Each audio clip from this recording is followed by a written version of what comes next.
Good morning. This is Joseph Lim, President of GLIM Project 2015.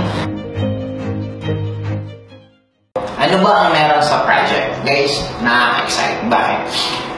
For the past years, since tuloy-tuloy po naging tapo ng AIM Global at naging Hall of Fame, dumating din po ako sa point na talagang nabuboring ako. Sabi ko, ano kaya pwede ko pang gawin? Kaya lang sa sobrang kaiikot sa iba't ibang country, kaiikot sa iba't ibang lupalop ng Pilipinas, dumating talaga sa point na nagplato ako. Hanggang na-realize ko at naisip ko, kung merong science school, merong business school, bakit wala man lang ako naririnig or alam dito sa Philippines na MLM school? Dumating ako sa point na nakita ko yung office ng Google, ingit ako na sabi ko, wow, ang sarap pala ng gano'n. Yung parang nag-aaral ka, nagtatrabaho ka, but at the same time, kumikita ka ng malaki. Now, sabi ko, what if mapag-combine? Kasi for me, bakit ako naging successful sa networking? Isa lang meron, masaya ko po siyang ginawa. Masaya po ako pumunta sa iba't ibang lugar. Masaya po ako nag-network. Masaya lang po ako. Now, sabi ko, what if magawa ko yung concept na yun? Yung kung ano yung system na meron ako? Ano yung work ethics na meron ako? What if kung magawa ko yun? Kaya ngayon, binuo ko yung GLIM Project 2015. Meron po kami yung office dito mismo sa taas lang ng office ng AIM Global, nasa 18th floor.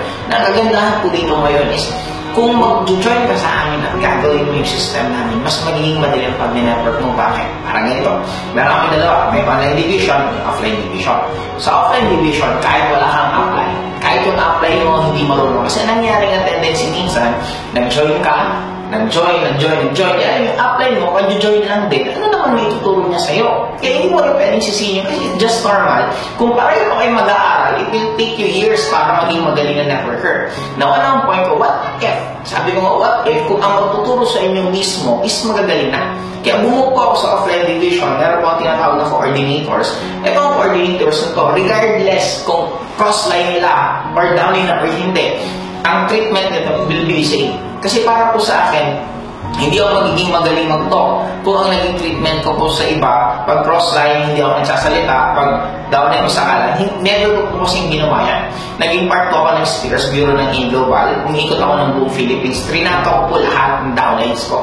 Kaya ngayon dito, yung mga coordinators ko, tinuruan ko rin po sila kung anong work ethics sa akin. Sabi ko, walang tapon sa mundong to.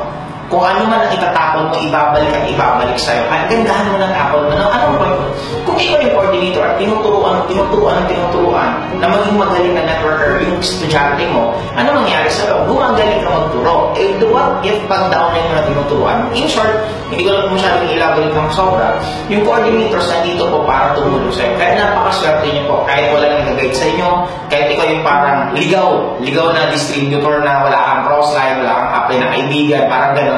Nakapoy ko, meron po system na ginawang GLIM Project para sila na po tututok sa'yo. So, no, kung nasa online division ka naman, ito po ang mga FW, ginawa po namin yung system na to na parang pag network hindi na po masyado mahirap. Kahit hindi ka po nakakalabas sa bahay nyo, kahit wala ka pong day off, I'm sure kaya nyo pong gawin. Dahil meron na pong online division, may mga coordinators din po ako na nasa online. Now, anong point ko? Guys, sabi nila, magiging mayaman ka lang daw sa mundong to pag ang mga problema nasusolusyonan mo. In short, pag mas marami kang problema nasusolusyonan, mas yaman ka. Parang ganito. Ang chef, ang sinusolusyon niya siya. Ang abogado, ang sinusolusyonan niya yung mga problema mo sa law. Ang dentist, ang ngipin. In short, lahat sila may sinusolve. Now, sabi ko, what if? Lahat ng problema sa networking, masolusyonan. And dito na po nabuo ang GLIM Project 2015. I challenge you. Kung bibigyan mo kami ng problema, bibigyan ka namin agad ng solusyon. Kaya para po sa akin, ang GLIM Project, ginawa po namin to kasi ang paniniwala po namin, kaya mong limaman in a span of 1 year lang. Bakit papapaabuti ng 2 years? Bakit papapaabuti ng 3 years kung pwede ka naman limaman in a span of 1 year lang. Kaya may system na po kami, may mga leaders na po na tututok sa'yo, may opisina po tayo, napakaganda, kaya kailangan mo na lang gawin, desisyon na gawin niyo po to kasi isa lang po sure ko kung ano po yung naging result ko balang araw at darating ng oras, yun din ang magiging result mo. Power!